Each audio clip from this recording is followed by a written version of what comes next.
this actually piqued my interest a lot. You said that you wanted to discuss municipal broadband. Yeah. Um, my question, because I already looked up the definition of municipal broadband, but I want to know what's your personal definition of what municipal broadband is, and why and how is it beneficial? So municipal broadband, an easier way to describe it is it's just essentially city-owned internet. So what it Oh, is it's taking internet infrastructure and making it a public utility in our lives, which it basically is a utility in our lives. The problem yes. with what's going on right now is that our internet infrastructure is essentially an organized duopoly, meaning like these big cable companies, they have territory arrangements. There is some overlap, so it's not painfully obvious. But for the most part, you know when you're in Comcast land or when you're in AT&T land, even where I live here in the Los Angeles area, we pretty much have only one option in my neighborhood, and it's Cox. And the problem with this is these are big for-profit companies who don't really give a hoot about infrastructure, who certainly don't give a hoot about customer service or anything like that. And they're just trying to price gouge consumers as much as they can. Meanwhile, we pay more and get less for internet, which is clearly a utility in our lives. You think about the digital landscape we're living in. You think about, especially with the pandemic, we've really seen how much of a utility it really is in our lives. So we're Mhm. entering an age kind of similar to, a long time ago, there was a point in time where we had a similar divide when it came to electricity, where only some people had electricity and a lot of others didn't. And then what ended up happening was we really kind of made it a utility. There's still problems, actually. There still is some divides when it comes to electricity, which is mind-boggling to even think about. But for the most part, we've come a long way in that regard, and it's time to do that digitally with the internet. So that's essentially what municipal broadband is. Some places in the country already have it. They have better internet at a better price than everywhere else in the country. Chattanooga, Tennessee is a shining example of this. They have some of the fastest internet in the world, quite frankly, and they pay a reasonable price for it. And this goes beyond just, hey, everybody should have great internet. This goes into, hey, this is a utility in our lives. It is necessary for work, for education, for commerce. It is really part of the digital age we're in, and we need to close the digital divide. I mean, you can just look at what happened with this pandemic, where kids are having to go to school online. The kids who don't have access to decent internet are not able to learn right now. And in different parts of the country, Philadelphia being a prime example, they were counting on Comcast to build hotspots so that kids could go to parking lots so that they could go to school. Do we really want to be counting on one of the most hated companies in the world? Comcast is one of the most hated companies in the world. And there's big cable companies that are arguably even worse than them in this country. Do we want to be Mhm. counting on one of the most hated cable companies in the world to have a dictatorship over whether or not our kids get to learn? That is disturbing on so many levels. So municipal broadband, it's not the sexiest sounding issue in the world. It really isn't. And it's not something that a ton of people cover. But there are a lot of amazing digital rights organizations in the United States doing amazing work in this field. And I try to cover it on Get Your News On with Ron as much as I can because it's an Mhm. issue I'm really passionate about. Mm. Wow. Yeah. That is. That's Jump in off really there. that's really fascinating. It's kind of scary when you think about it because really, the internet service providers that we have, because it's a duopoly, they actually also control the dissemination of information that goes out to everybody. So if that's controlled by corporations, then that tells you that it's it's kind of fascistic when you think about it, because then if they see any dissent from certain groups or people, then they can always shut it down immediately, no matter who you are. We can create our own social media if we want it, but then because the providers basically own the internet, so to speak, then they can say, "Oh no, we don't want your voice," even if it's a voice that's advocating for, you know, for Medicare for all, Green New Deal, and things like that. So it's pretty dangerous. Oh, totally. And this goes into, because there's a whole slew of issues connected to, digital rights, which is kind of broadly what all this is. And I Yeah. think it's time we need a digital bill of rights. And I think anything less is just at best a band-aid. And the digital bill of rights needs to include net neutrality. We need to get net neutrality back. It needs to include municipal broadband all across the country. And it also needs to include very nuanced laws that meet the moment in regards to how these platforms have to operate. And I think they should operate by following the free speech laws of the United States. And there should be a transparent process around all of this. So, sadly, in this space, a lot of folks, they propose policies that would actually make the situation worse. So I think we're in a landscape where we need a digital bill of rights, and anything less is just, at best a band-aid, at worst going backwards. Well, So as you think about it, it's actually going towards what I like to call corporate authoritarianism. Mm. And as anybody knows, that those of us here at the Fred Hampton Leftists, we oppose authoritarianism. And shifting this over to Nick, especially you are deeply anti-authoritarian. And so, in lieu of this, and how this may also not affects all of us, what are your thoughts on the about municipal broadbands and how it connects with being anti-authoritarian in your view? So this is I love how Ron said that this is an issue that he covered because it's an important issue because Mhm. when you actually talk to real people, especially in rural poor areas, this is a policy that will help them tremendously. When I was in South Carolina, I used to bring up Bernie Sanders' position on public broadband and public internet service providers, and that was something that was kind of like my first thing I would bring up to a lot of these people when I was in these rural areas because I'm like, these people don't even have basic connection to internet because a lot of these corporations that make it completely unaffordable for a lot of these people, and that actually hurts our movement in the long run as well. Because a lot of people have this narrative that Bernie Sanders wasn't doing well in the South, but I explained like through my tweets when I was down in South Carolina. There was a lot of people who barely knew who Bernie Sanders was because they rely on Comcast News, I like to call it, and these are the people that smear Bernie Sanders in our movement. So it's like not only does it help these people in their overall daily lives, which we are as a leftist movement supposed to be about. It helps our movement and helps people power movements and the populist movements because it allows people to have more access to information. Because there's nothing more than the duopoly and the corporate state that we live in right now love more than the fact that they have a monopoly on information. So I want to toss it back to Ron because this is something that we was publicly supporting as a movement. And Joe Biden himself said he was supportive of public internet service providers. But I saw this story. I tried to share screen it earlier, but this story was saying how more than 20 states still restrict municipal broadband. So what is the biggest obstacles and why is there such opposition towards this, Ron? Man, Nick, you covered so many awesome points in what you just said. So let's like there's a lot of things I want to say in response because first of all, I really appreciate you bringing up. Bernie Sanders did have a high-speed internet for all bill that was actually a really good bill that would have been amazing to see come into law. And you bring up the South. There's a short documentary that just that came out a little while ago. I think it's called Do Not Pass Go, and you can watch it for free on Vimeo. I wanted to cover it extensively on my show, and I'm still going to do that. But what I'm trying to do is I'm trying to get the guy that made the film to be my guest for it. We just haven't scheduled that yet. So I'm hoping to get him to do it with me. But the film goes to a small town in North Carolina where they don't have decent access to broadband. So they're trying to build a municipal broadband project, and they're facing all this opposition from big cable.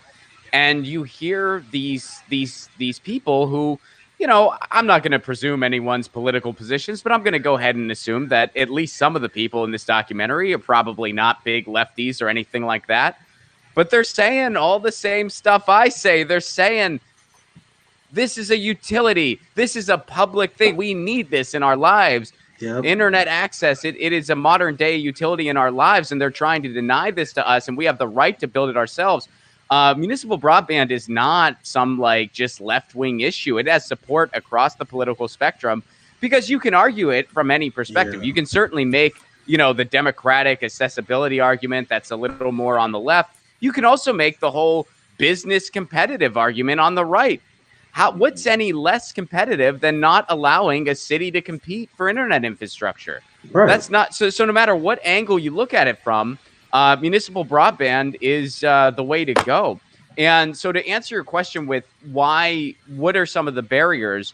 I actually think that I think now, and don't quote me on this because I might be off by a little bit, but I think we're actually down to about 18 states because Washington State recently passed a bill that lifted their barriers for municipal broadband. Washington State was among the states that had barriers for municipal broadband, and they just passed a bill that lifted those barriers recently.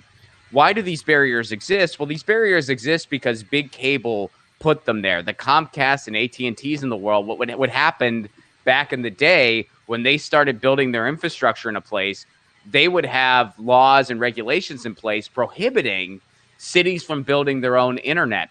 And at the time, a lot of cities just kind of went along with it, probably because they weren't anticipating that the internet would be what it became. I mean, keep in mind, in like the mid to late 90s, a lot of people had no idea that the internet was going to be what it ended up being. Like a lot of people just didn't know that or see that in the future. So that's why a lot of those barriers exist. And because these big cable companies know, hey, when you have an organized duopoly, which basically just means different companies have different monopolies in different places, so they can just price gouge consumers, offer a crappy product.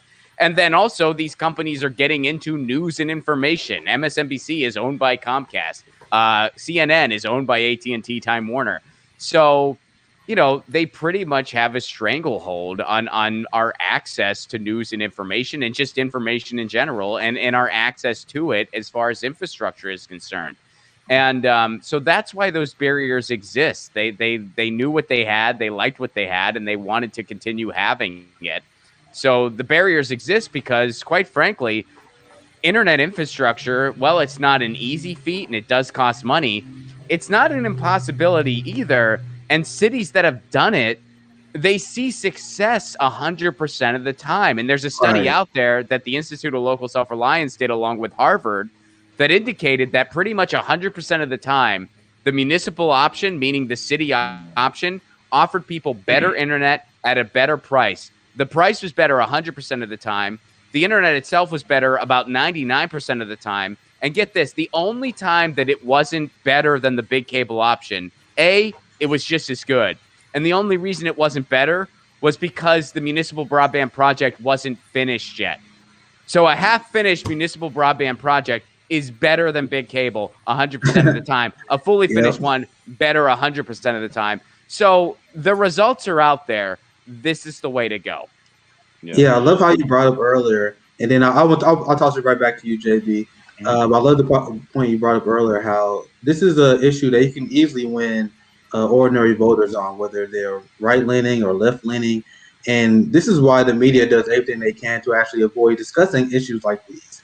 They discuss nothing but culture war issues because they want to keep us split and distracted. That's why they don't cover these issues. But once again, you can talk to almost anyone industry. Once again, I live in the red state. I was in South Carolina talking to voters, and this is an issue you can easily use to pull people to a popular side because people don't have a high approval rating of Comcast. I mean, you're not going to see a lot of people who bootleg Comcast. Those people you see on Twitter who are big business bootlickers. Those people are they don't exist in reality in terms of the actual voter base. There's just a very small percent. So this is why it's one topic that I want to talk about because it's something that can easily make it easier so you can form movements locally with whether you have left wing and right wing movement to get that done. And they will hate for that to happen. But I'll toss it right back to JB here. Yeah, nobody likes their health insurance. They like their health care, but they don't like their health insurance. Nobody likes their internet service provider, but they like their internet. So I love that. Looking Love at that. this, RJ as the resident, Gen Z, and seeing what Mr. Ron has said, looking at it from 30,000 feet, what are your thoughts on the idea of municipal broadband being more widely available within the United States? I mean, I think it's a good thing. I mean, what showed me initially and overall was yes, these big internet service providers do have a grapple hold on America. And the best way for the average man to not only have a voice in the new age of media and the internet is to be able to have it widely more available with a better price for everyone. I mean, just look at what happened shortly before COVID. Mass media, Comcast, MSNBC, CNN, they were very powerful and all backing behind Joe Biden. Just is kind of going off subject, but you can see how much power they have. And from that point on, they realize, holy crap, we can expand this even further. We can actually target users. We can actually go after people, charge them for a different price, get rid of people on their platform. Same thing, Twitter, social media giants as well. So what Hmm. this proves to me in general is not only can they eliminate your voice when you're using their platform, they can also prevent you from using it entirely. So it's really the cutting off point. And George Carlin made a lot of valid facts, even way back then, about corporate power, mass media, the politicians, the rich oligarchs. So a lot of what he said back then is certainly coming to fruition now. And arguing for what we're talking about right now is really the best step into fighting back against those powers. Hmm. You know, Even from a fiscally responsible perspective, you can actually make the argument that this will actually save Americans money in the long run. So it actually puts more money into their pockets. That could be another direction to take, right, Ron? Oh, absolutely. And, again, the study has been done. And when you look at this, I mean, again, like people are paying less for their internet and they're getting a better quality product, which is important on so many levels. I mean, closing the Yeah. digital divide is just essential for so many reasons. And the way I like to put it too, it's like, look, internet infrastructure is very precious. We all know what happens when our internet goes out. What would you rather have? Would you rather have this big for-profit cable company that doesn't really give a hoot, and the people they have fixing it might not even be employees? They might be contractors who are underpaid and treated like dirt. Or would you rather have a city utility? I'd rather have a city utility because, look, whether you are the mayor, the richest resident, or the poorest resident, we all want our porn to load fast. So when it's the internet we're all depending on, it's going to get fixed really fast. That's the way I like to put it. No That's a buffering. No buffering. That's And right. that's why it's one of those issues. It's hard to convince hardcore capitalists to support it because I'm looking at the states who put a lot of these bans on it and it's supported by a lot of the House Republicans who are bought up by corporations. And I always have a theory when it comes to this 30% of the population who refuses to support a very popular policy. Because I mean, looking here, this seems like to have a lot of bipartisan support, but there's always that elite class who always oppose these proposals, and it's the same reason why they oppose single-payer healthcare. Because we just explained why this is a cheaper form of internet, but it also provides better results for consumers. But that's the same thing for Medicare for all, where it boosts the economy, have better healthcare outcomes while saving a ton of money on healthcare. But the problem with the elite class is they love the divide. They enjoy the fact that there's a multi-layer system of healthcare because they kind of take pride in knowing that they have the best healthcare. And I bring that analogy up because that kind of go back to internet, right? Because I feel like there are a lot of people that they take pride in knowing that they have the best internet instead of having a public internet where we all take pride in making sure that's a quality product. And that's a very it's a problematic behavior I see out capitalists where they don't really argue on the merits of what they're fighting for. They just believe that they deserve better than the average working class person. I'll toss it right back to JB. Hmm. It's interesting because this actually kind of makes me think about the infrastructure. And Biden was proposing a $2.5 trillion infrastructure plan. Um, infrastructure would also include expanding internet to many places, especially in rural areas. And these are deeply underserved areas within the United States. And having a municipal broadband would actually increase the amount of availability to our fellow Americans in these areas. Um, so, what are your thoughts basically on the infrastructure plan that Joe Biden is trying to propose, because it's being seen as wholly inadequate, not just by those of us on the left, but even some who consider themselves to be in the center. Also, to add to that, before Ron answers your question, we had a comment related to the exact same question you asked from Holly Horn from YouTube. They asked, "Is municipal broadband part of the infrastructure bill?" So that could be a two-part question for you, Ron. Yeah, and I did cover that. So first of all, in response to the infrastructure package as a whole, I mean, I think we're probably all in agreement on this, that overall the infrastructure bill is grossly insufficient. I mean, it's trillions less than what it should be, and it's Hmm. yeah, pretty underwhelming, which is par for the course with Joe Biden. But the broadband part specifically, there were a few things in there that, kind of turned my head in a positive way, where I was like, oh, really? And what is in there is, yeah, they do have, I believe, about, it might be 100 billion. Don't quote me on that exact number, but they do have money set aside for broadband development, and they also have in the fact sheet that they're going to prioritize municipal networks, i.e., city-owned internet, i.e., municipal broadband. That's going to be the priority. That they're going to lift any regulations around that, and they're going to prioritize municipal networks. So that was a very pleasant surprise to see. Now, am I going to proceed with caution with the guy who started his campaign at a Comcast executives dinner? Yes, I will, and we all should. But nonetheless, it was a pleasant surprise to see. Is it enough to really accomplish that? Likely no. I mean, I talked with Shahid Buttar about this on my show. He's been, very active in the digital rights space before he ran for office. He thinks it's probably not enough. I'm inclined to agree with him. I think it's likely not quite enough.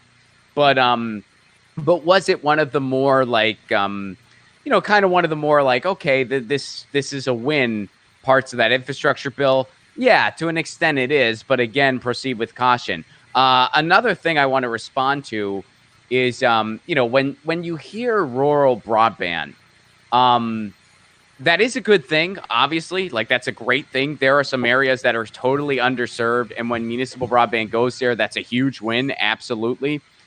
But when you see it as like this talking point, and Democrats in particular do this a lot, be a little weary and don't automatically just give them a pass, because sometimes what they do when they say rural broadband, what that's really code for is, we'll go ahead and build in places where big cable doesn't even want to bother going to. Because what these cable companies do, with Comcast, with AT&T, what they do is they assess an area not based on what kind of internet infrastructure can we provide as far as quality goes. They assess an area based on how much money can we make here. So if they decide an area is not worth it for them to invest in, guess what? They don't do it. So then they don't really give a hoot if a city wants to build their own thing there. They're fine with that. They don't care because they don't want to bother going there anyway. So I guess why I bring this up, I'm not saying rural broadband isn't a good thing. Of course it is. What I'm saying is, don't let the establishment messaging make you think that that's the only problem, because it isn't. We need municipal broadband everywhere, not just in rural America. Of course. Yeah, I'm going to add to that. I think that's a very good point you brought up, because I have family in the South, the rural poor South. And there are some parts I go down there where they say, where I don't have service for 2 days when I'm down there. Like, I can't get service anywhere. Like, I have Verizon, so it says Verizon Extended, but then I get no service from that. And if you do get Wi-Fi, it's not as great overall. So I think having, broadband internet service will be not only do well for poor communities, but it's a great way to fight back against really the establishment of internet service providers who only give certain internet access into big populations for profit. So what it does is it gives people who live in a low population or those who are ignored by really the establishment of internet service providers, it gives them the freedom to actually use a platform to teach others, to say what they want to say, and just be able to use it in a way that that's low cost and effective. Oh, absolutely. And another thing, and I know we kind of hit on this earlier, but just to reiterate it based on what you just said, this can be done in any city and any size. It really can. I mean, Chattanooga is the most shining example because they were an early adapter. They utilized their power grid to offer municipal broadband, and now they have some of the best internet. Well, they do have the best internet in the country, and it's some of the best in the world. But I mean, recently there was a town in Massachusetts called Charlemont. The city came together. They decided, hey, Comcast, no, thank you. We don't like what you're offering. We're going to build our own. They have municipal broadband. They are a town of 7,000 people. And there are organizations. The Institute of Local Self-Reliance is the best place to start. And what they do is they connect different cities and areas with contractors who will assess their area, assess, the type of city they are, what type of budget they might have, and figures out the best municipal broadband project for them. So the resources are there. And really, any city can do this. It's not impossible, whether you're as big as Los Angeles or as small as I mean, there's a small town in Ohio doing it, and you can go to muninetworks.org, and it gives you a map of all the municipal broadband projects that are being worked on right now. So, really all it takes is just community interest and a desire to really want to get it done. And we have a question in the chat that continues to relate to this what we're talking about. We got a Twitch user, Marcus for Left Flank Vets, so friend of the show and friend of Nick as well. This person asked, can you ask Ron if he thinks putting broadband under the responsibility of USPS, which is the United States Postal Service, would be a legal way to guarantee internet for everyone? Because currently the government uses the mailing system as really the best effective way of communication in terms of billing, in terms of getting medical supplies, in terms of sending letters, and in terms of that. So would that be a good way to get broadband internet really to everyone? I think it definitely could be. And first of all, somebody brought that up to me once in person. So if you are the same person, good to hear from you again. I don't know if it's the same person or if it's somebody else, but that has been mentioned to me before.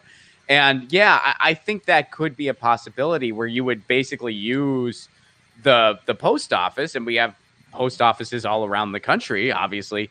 You would kind of use that as the hub to branch out from municipal broadband. I think that would certainly be a potential option. Because again, I mean, look, out in the UK, there was a group of farmers. They weren't happy with their internet, so they used their tractors to lay fiber cable, and they have this amazing internet infrastructure now that they just built themselves.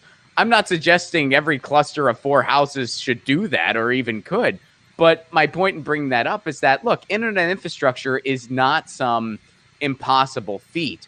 We just think it's really, really difficult because of these big cable companies that, again, they don't invest in the infrastructure. Why? Because they don't make as much money that way.